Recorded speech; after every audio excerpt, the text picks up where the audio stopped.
What's good, guys? Welcome back to another video. Yesterday we talked about how price was going to do an ABC, where Asia's accumulation, London breaks out, New York like retraces and then continuates. That ended up being true, although I have to say a disclaimer. Even though we called for a little bit of a downside, price just ended up chopping around literally for the whole day. However, there were no conditions where my idea was invalidated. So while it may be a weak win, that makes it the 87th win out of the last 105 videos that I've made. To the comments saying like, hey, the lucky shirt is back on. Hopefully this is going to be the case today, since we do have a news day. However, I'm still not seeing the clearest signs. Again, it's kind of like what I've already detailed yesterday. First of all, to expect low volatility conditions, because we are just straight up in a range at the moment. You take a look, for the majority of the last 10 days, we've been hovering between 117 and 120, right? That's literally for the last 10 days. And the thing about ranges is that a lot of people tend to get screwed up by ranges if they don't understand this one thing, which is the fact that the opportunities in a range do not exist within the range. It exists outside of the range. Your long opportunities are going to come from when you sweep the range low and the price deep oscillates to the other side, or it's going to come from your range high, because you take out all of this buy side liquidity and you oscillate towards the other side. And so any trades that you do take here, just be aware that hey, when one, volatility is not going to be as high as usual, at least not from what we've seen over the the last month or so. And secondly, like if you're going to take a trade, just understand that probability is going to be just a tiny bit lower and you may want to take your profit a bit sooner. So that's clearly what happened yesterday, in the sense that the idea was correct, but there just wasn't volatility, which is normal because yesterday is a non-news day. In fact, this entire week so far has been a rare, like a non-news week. So if you take a look at Monday, there's no news. Tuesday, there's no news. Wednesday, there's no news, until today at 8:30 a.m. and 9:45 a.m. you are going to have news. This is a prime example of what happens on a week where there is no news. Hopefully, like to those of you who are still new to this game, hopefully this allows you to understand the importance of news, because there has been many cases in the past where on news days, on news weeks, price moves really cleanly, price moves properly, and this is a prime example of the exact opposite of that type of trading condition. In fact, this leads me on to just another thing, which is systems theory. This is something that I talk a lot within the context of Bootcamp, but just going to share this with you guys real quick. Essentially, in a system, you have your input, process, output, and then obviously you have the environment. Now, most of the time, we cannot control the environment, period. All we can do is account for it. So most people only think about the input or maybe the process, right? The process is your system. Okay, yeah, if this happens, then I'm going to do this, and then this is my exit plan, whatever. That's your process. Most people focus most of the attention on here, and not really on here, not really on here, and definitely not on the environment. And I'm here to tell you that as a trader, like, market conditions play a heavy role in whatever decisions that you do make. Ideally, you want to be trading in good environments. Ideally, you want to be avoiding the environments that are not. Hence why even yesterday, I did already kind of like, preface this by saying that yesterday is not the highest probability trading condition, as was Monday, as I said the same on Tuesday. But today we have news, so we can potentially try to play this. So let's get into the video, and I do apologize for that slight little rant. Anyways, yesterday's daily buys closed bearish, which means today our daily buys is bearish. At least this is clear. Secondly, do we have any sort of change in state of delivery on the daily chart? You could potentially argue that, yeah, on the daily we have shifted to bullish order flow. However, we're playing this day by day. We're not doing any swing trading. In fact, even when it comes to swing trading, the area of interest that we're going to be looking at is within this Fibonacci gap over here. This lines up with a weekly Fibonacci gap, right here. That's a weekly Fibonacci gap. And even narrow it down to the daily, that's how it looks like. But overall, you're looking for price to retrace into this area, right? For swing traders, at least on a more macro perspective, coming into here before going higher, which also means, like, again, I've already kind of prefaced this earlier during the week, which is that until this level gets hit, whatever happens is just going to be some kind of consolidation, some kind of liquidity buildup, in a sense that, hey, right now you have this low right here, you have this other low, which are relatively equal lows, which means that price will eventually take out this level. I cannot say when. That's the tough part to predict, without news especially. But we can see definitely that there are relatively equal lows over here, right before you reach some kind of higher time frame PDOA. And so this is your typical, market maker manipulation model, where you form a low, you form a couple of lows right before a key level, price is going to sweep it out. A lot of people are going to be like, oh no, prices are, you broke below support, and so price is going to go breakdown, and, let's short the breakdown. In reality, like, this is, yeah, sure, you may have broken resistance, but where is it really coming to? An area of support.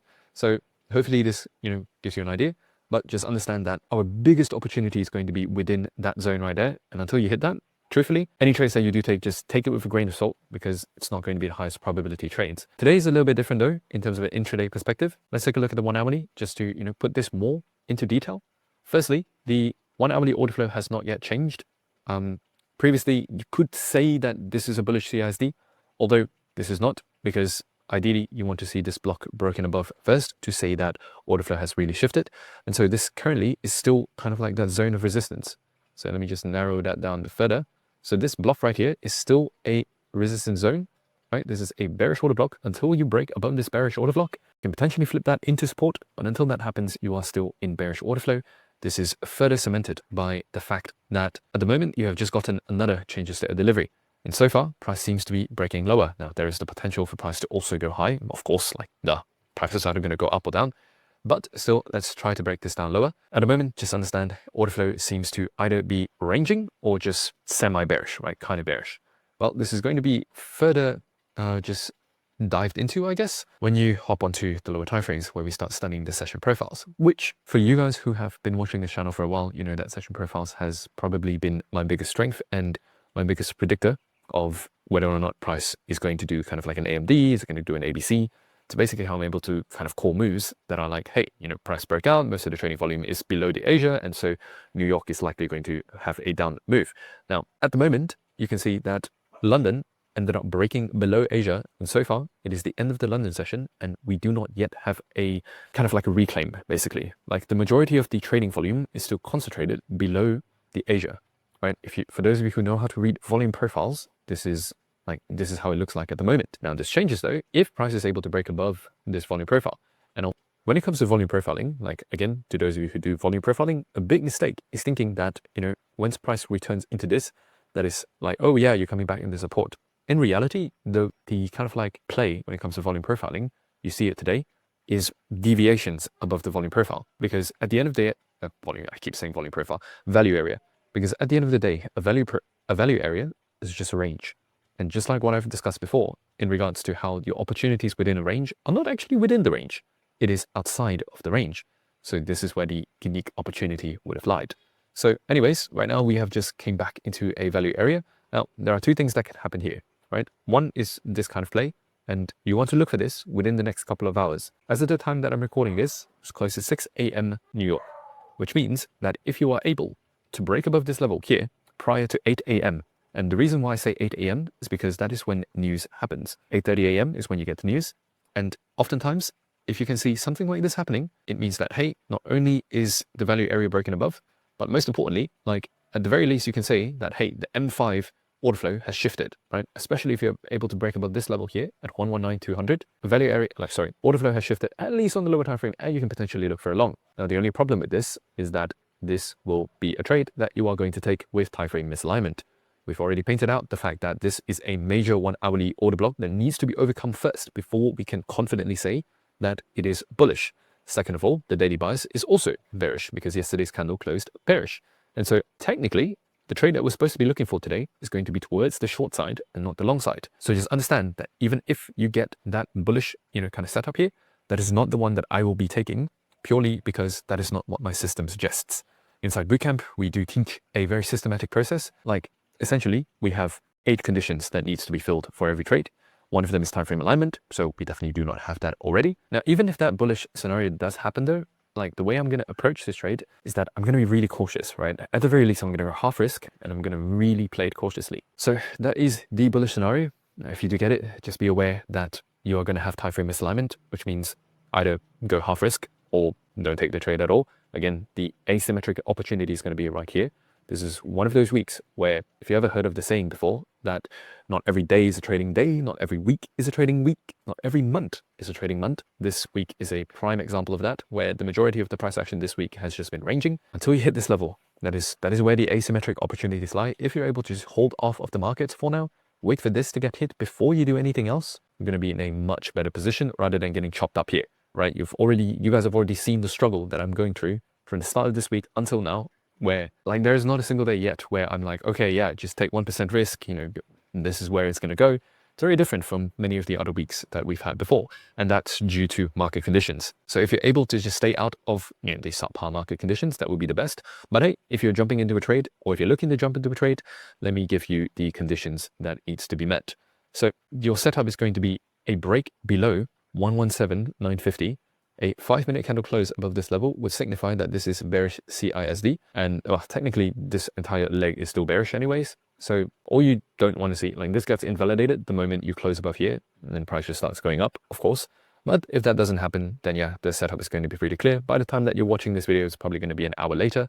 So something like this, and your target is just going to be the current daily low. Now, the only caveat that you want to watch out for this is the fact that you have swept out all of these relatively equal lows with this move right here. So there is a potential that this is straight up just manipulation. It does happen in the London session. So there is a world where price, again, just kind of maybe fills in this fair gap or whatever and starts going up. Hence why you're seeing the uncertainty and the hesitation. There is, simply put, just not a clear direction that I can give you guys for today. So chances are, like, I don't even think I'm going to be trading this day, to be honest. Even though this is the first news day that we've had in the entire week. Like, one thing that I like to catch myself that kind of determines whether or not I trade the day or not is that usually the best trading days are obvious. If it is not obvious, for example, like today, I'm trying to justify, oh yeah, this could happen, oh yeah, this could happen, this could also happen, like everything could happen. It's already an example of the trade not being obvious, and I'm just trying to find reasons to rationalize the trade or to justify, try to break it down or whatever. Pro tip, if you find yourself, or rather if you catch yourself doing this, just understand that the trade is probably not as high quality as you think, hence why you need to find all of these reasons to, rationalize it. Again, long-time viewers, you guys have seen it. Like, there are many days where this is really obvious. Today's not one of them. I can give you I will give you the few scenarios though. One is going to be that, right? That's scenario one, you're going to go up. Secondly, you're going to do this, targeting that, and potentially even targeting that. And then the third one is that at around 8:30 a.m., you may retrace into this fair gap right here, and you start seeing bullish order flow. And price starts heading up, you're going to break above this fair gap, and you're just going to continue heading higher. If I had to put my money somewhere, again, like, I do think this is the more, I can't even say if it's the more likely scenario. It's just purely off of order flow and like the daily buys and everything. Like, that would be the one that I would ideally like to take. I don't know if it's more likely. That's just the truth. Like, don't want to like twist the truth or whatever and try to give you guys a wrong analysis. Yeah, just understand that even though today has news, like, this is just not the best kind of trading condition to be in, where you're in a range, direction is not clear. And on days like this, I like to just stay out, especially on Bitcoin. You have a bunch of different opportunities on your altcoins. And even if it's not altcoins, like, there are a bunch of opportunities on your traditional finance stuff as well, which is moving with much more certainty and much more clarity. For example, if you just take a look at the NASDAQ right here, yesterday's daily bias closed bullish. Okay, obviously, we're looking for bulls. And then secondly, you have fair gap that just got filled today. Thirdly, you have a shift in order flow already. And then the moment you hop onto the lower timeframes, you will see a very clear London manipulation, Asia accumulation, and then CISD. So right here, that's your CISD. Clearly, you have manipulated below to fill in that fair gap right there that we draw on a 1 hourly. And so the rest of the New York, you can just look for longs. This is the power of just, being able to trade multiple asset classes. When something is not looking as clean, hey, if Bitcoin is not looking as clean, you can go into the altcoins. If the altcoins are not looking, particularly stable, then guess what? You have your traditional finance stuff. But anyways, today's video has been a bit drawn out. I do apologize for not being able to give you guys like just a clear-cut call. But that's just the reality of, to be honest, like this entire week so far. What I will do though, is I will post updates on Twitter as the day progresses, if I see anything developing or if there are any trades that I would take. So feel free to just follow me at _the_art_of_crypto. This is where I'm sharing thoughts kind of like live during the market anyways. But otherwise, guys, see you tomorrow. Peace out.